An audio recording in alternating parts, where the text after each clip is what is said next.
Hello और welcome student, स्वागत है आपका करण सर फार्मा क्लासेस में। और आज हम बात करेंगे एक और इम्पोर्टेंट रिएक्शन के बारे में। थंबनेल से आप समझ गए होंगे कि आज हम डिस्कस करेंगे क्रॉस या मिक्स्ड केनिज़ारो रिएक्शन के बारे में। तो जल्दी जल्दी हम स्टार्ट करते हैं और बात करते हैं कि क्रॉस केनिज़ारो जो रिएक्शन होती है इसके अंदर आखिरकार होता क्या है। तो देखिए, मैं आपको पहले ही बता दूं कि इससे पहले जो मेरा वीडियो आया था वहां पर मैंने केनिज़ारो रिएक्शन के बारे में बताया था। तो अगर आप वो देखेंगे तो काफ़ी ज़्यादा सिमिलरिटी, एक तरीके से सेम ही रिएक्शन होती है। यहाँ तक रिएक्शन मैकेनिज्म जो है वो भी इन दोनों की सेम ही है, बट हल्का सा इसके अंदर डिफरेंस होता है, उसको मैं आपको बताता हूं। तो देखिए, क्रॉस या मिक्स्ड केनिज़ारो रिएक्शन के अंदर होता ये है कि यहाँ पर दो डिफरेंट एल्डिहाइड, जी हाँ, दो डिफरेंट एल्डिहाइड जो होते हैं उनको हम हीट करते हैं एल्काइली में। एल्काइली मतलब NaOH या KOH में, जिससे कि हमको एल्कोहल प्लस कार्बोक्सिलेट आयन या सॉल्ट मिलता है। ठीक होगी बात। तो इस तरीके से आप इसको याद करने के लिए शॉर्ट नोट बना सकते हैं। यहाँ पर एक चीज मैं आपको बता दूं कि जो एल्डिहाइड होता है उसमें अल्फा हाइड्रोजन नहीं होना चाहिए। ठीक होगी बात। अल्फा हाइड्रोजन नहीं होना चाहिए, उन्हीं एल्डिहाइड्स को हम यहाँ पर यूज कर सकते हैं। तो एक क्वेश्चन आपके दिमाग में आ रहा होगा कि एक वर्ड यहाँ यूज हो रहा है, टू डिफरेंट एल्डिहाइड्स, ये क्या है? तो यही इसका डिफरेंस है। मतलब जो केनिज़ारो रिएक्शन है और क्रॉस केनिज़ारो रिएक्शन है, उन दोनों के बीच का डिफरेंस यही है कि आप जो क्रॉस केनिज़ारो रिएक्शन होती है वहां पर हमको एल्डिहाइड जो होते हैं वो डिफरेंट यूज करने पड़ते हैं। वहीं जो नॉर्मल केनिज़ारो रिएक्शन होती है वहां पर हम सेम एल्डिहाइड्स को यूज करते हैं। तो पहले मैं आपको बता दूं कि डिफरेंट एल्डिहाइड से मतलब क्या है। जैसे कि यहाँ पर एक एल्डिहाइड है एरोमेटिक एल्डिहाइड और एक है एलिफेटिक एल्डिहाइड। तो ये दोनों डिफरेंट एल्डिहाइड्स है और ये दोनों आपस में रिएक्ट करते हैं। तो किसके अंदर करते हैं? तो उस टाइप की रिएक्शन को हम बोलेंगे क्रॉस केनिज़ारो रिएक्शन।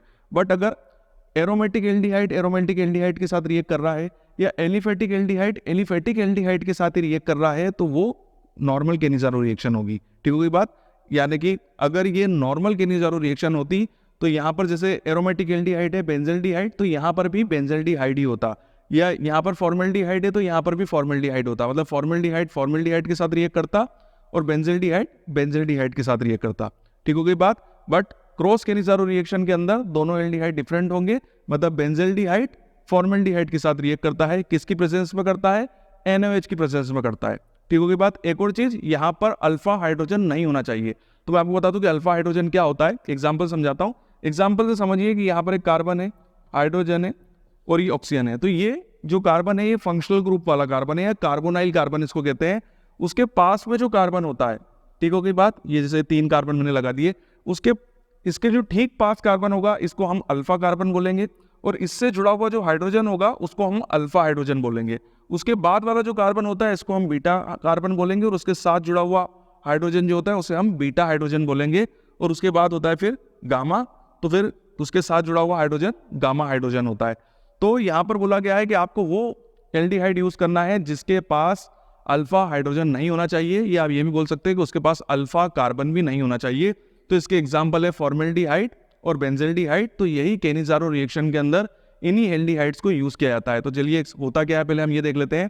बेंजल्डिहाइड जो कि एरोमेटिक एल्डिहाइड का एग्जाम्पल है, वहीं फॉर्मल्डिहाइड है एलिफेटिक एल्डिहाइड का। इन दोनों को हम रिएक्शन करा रहे हैं NaOH की प्रेजेंस में। तो देखिए बेंजल्डिहाइड, ये NaOH का जो हाइड्रोजन होगा वो सीधा सीधा बेंजल्डिहाइड के ऑक्सीजन के साथ जुड़ेगा। वहीं फॉर्मल्डिहाइड का जो हाइड्रोजन होगा वो यहाँ पर कार्बन से जुड़ जाएगा और ये बनाएंगे बेंजाइल एल्कोहल। देखिए CHH, तो ये हो गया CH2 और ऑक्सीजन के साथ एक हाइड्रोजन आ गया तो OH। बचा क्या है यहाँ पर? NaO। ये NaO जो है ये इसके साथ जाके जुड़ जाएगा। ठीक है, तो ये बना, देखो HCU और बाकी का जो ONA है वो एज इट इज जुड़ गया और इन्होंने बनाया सोडियम फॉर्मेट। तो इस तरीके से बेंजल्डिहाइड और फॉर्मल्डिहाइड NaOH की प्रेजेंस में रिएक्ट करके बनाते हैं बेंजाइल एल्कोहल और सोडियम फॉर्मेट। तो इस तरीके से क्रॉस केनिज़ारो रिएक्शन होती है। अगर आपने केनिज़ारो रिएक्शन वाला मेरा वीडियो देखा होगा तो ये रिएक्शन आपको बहुत ही इजी और सिंपल वे में समझ में आ जाएगी। चाहे तो इनके नोट्स आप बिल्कुल साथ में बनाइए। चलिए अब हम क्रॉस केनिज़ारो रिएक्शन की मैकेनिज्म को समझते हैं। तो चलिए अब हम क्रॉस केनिज़ारो रिएक्शन की मैकेनिज्म को समझते हैं। ये जो रिएक्शन मैकेनिज्म है ये 3 स्टेप के अंदर होती है और अगर आपको केनिज़ारो रिएक्शन की मैकेनिज्म समझ में आ गई है तो ये भी बहुत ईजी वे में समझ में आ जाएगी क्योंकि बिल्कुल सेम ही होती है। तो अगर आपको इसको याद करना है तो केनिज़ारो रिएक्शन की मैकेनिज्म और क्रॉस केनिज़ारो मैकेनिज्म की रिएक्शन को आमने सामने पेज पे लिख दीजिए तो आपको बहुत ही ईजी वे में दोनों रिएक्शन याद हो जाएंगे। तो चलिए स्टार्ट करते हैं। तो इसकी फर्स्ट बेसिकली 3 स्टेप होती है। फर्स्ट स्टेप के अंदर attack of OH ion on the carbonyl carbon and form ion A। तो यहाँ पर क्या होगा कि सबसे पहले हम लेंगे फॉर्मेल्डिहाइड, और फॉर्मेल्डिहाइड को अटैक करेगा OH आयन। ये OH आयन कहाँ से आया?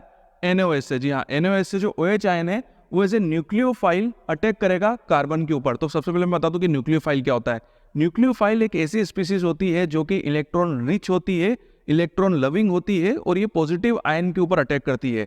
तो यहाँ पर देखिए आप, तो कार्बन के ऊपर पॉजिटिव आयन है और ऑक्सीजन के ऊपर नेगेटिवली चार्ज है। यहाँ पर हम ये भी कह सकते हैं कि कार्बन जो है वो पॉजिटिवली चार्ज है और हमारा जो ऑक्सीजन है वो नेगेटिवली चार्ज है। तो सीधी सी बात है, जो न्यूक्लियोफाइल होगा वो पॉजिटिव चार्ज के ऊपर अटैक करता है, इलेक्ट्रॉन लविंग होता है, तो वो अटैक करेगा कार्बन के ऊपर। तो OH आयन कार्बन से जुड़ के बनाएगा आयन A। तो यहाँ पर हमारा आयन A बन चुका है। अब ये आयन A दूसरी स्टेप में जाएगा और रिएक्ट करेगा बेंजील्डिहाइड से। तो दूसरी जो स्टेप है उसको हमने नाम दिया है हाइड्राइड आयन ट्रांसफर।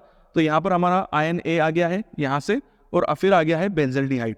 तो देखिए यहाँ पर क्या हो रहा है कि यहाँ पर जो आयन A है उसका जो हाइड्रोजन है वो रिएक्ट कर रहा है कार्बन के साथ, मतलब जुड़ रहा है। तो ये कार्बन के साथ जो है इसका हाइड्रोजन है वो चला गया और यहाँ पर जुड़ गया, और ये जो पॉजिटिव चार्ज है ये पॉजिटिव चार्ज यहाँ से हट जाएगा और नेगेटिव चार्ज जो है वो ऑक्सीजन के ऊपर आ जाएगा। तो एक हमारा ये कंपाउंड बन गया है या एक आयन बन गया है। और वहीं यहाँ पर अगर आप देखेंगे तो यहाँ पर जैसे ही जो हाइड्रोजन जो है वो इस तरफ मूव करेगा, वैसे ही जो ऑक्सीजन है उसका नेगेटिव चार्ज हट जाएगा और यहाँ पर डबल बॉन्ड लग जाएगा, और एज इट इज ये आयन सेम रहेगा। दिख रहा है आपको, इसका हाइड्रोजन चला गया और यहाँ पर जुड़ गया, और वहाँ बाकी का जो आयन है वो सेम है, बट ये ऑक्सीजन के ऊपर नेगेटिव चार्ज जो था वो हट के यहाँ पर डबल बॉन्ड लग गया है। ठीक हो गई बात। तो यहाँ पर हमको 2 आयन मिल गए हैं। चाहे तो आप इस आयन को B और C नाम भी दे सकते हैं। तो यहाँ पर एग्जाम्पल के लिए B और C मैंने ये नाम दे दिया है। अब ये दोनों आयन्स, ये दोनों मॉलिक्यूल जो है वो कहाँ जाएंगे? हमारी थर्ड स्टेप के अंदर, जिसको हमने नाम दिया है एसिड बेस रिएक्शन। तो देखिए यहाँ पर ये हमारा B मॉलिक्यूल है एज इट इज, बस ये OH को हमने यहाँ सामने लिख दिया है। ये हमारा C मॉलिक्यूल है HCOOH, और प्लस Na कहाँ से आया है? सोडियम। ये जो NaOH है, तो OH तो रिएक्शन की स्टार्टिंग में ही रिएक्ट कर चुका था, जो बाकी का जो सोडियम बचा था वो यहाँ पर रिएक्ट करेगा। तो यहाँ पर क्या हो रहा है देखते हैं।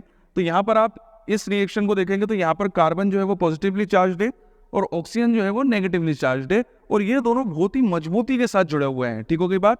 तो होगा ये कि यहाँ पर अब हाइड्रोजन जो है वो जाएगा इस ऑक्सीजन के पास, क्योंकि ये जो ऑक्सीजन है ये नेगेटिवली चार्ज है और ये इस हाइड्रोजन को अट्रैक्ट कर लेगा।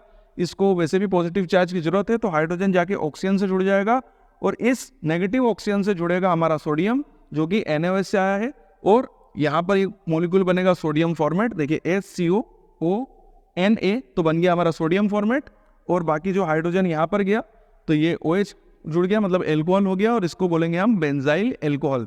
तो इस तरीके से इसकी मैकेनिज्म होती है। मैं आपको पहले ही बता चुका हूं कि एक तरीके से सेम रिएक्शन मैकेनिज्म है। अगर आपने केनिज़ारो रिएक्शन की मैकेनिज्म को पढ़ लिया है तो ये बहुत इजी वे में आपको समझ में आ जाएगी। तो मैं आशा करता हूं कि आपको क्रॉस केनिज़ारो रिएक्शन बहुत इजी और सिंपल वे में समझ में आ गई होगी। फिर भी अगर आपको कोई डाउट है, कोई चीज़ समझ में नहीं आई है, तो नीचे कमेंट बॉक्स पर आप क्वेश्चन पूछ सकते हैं, उनके जवाब मैं ज़रूर दूंगा।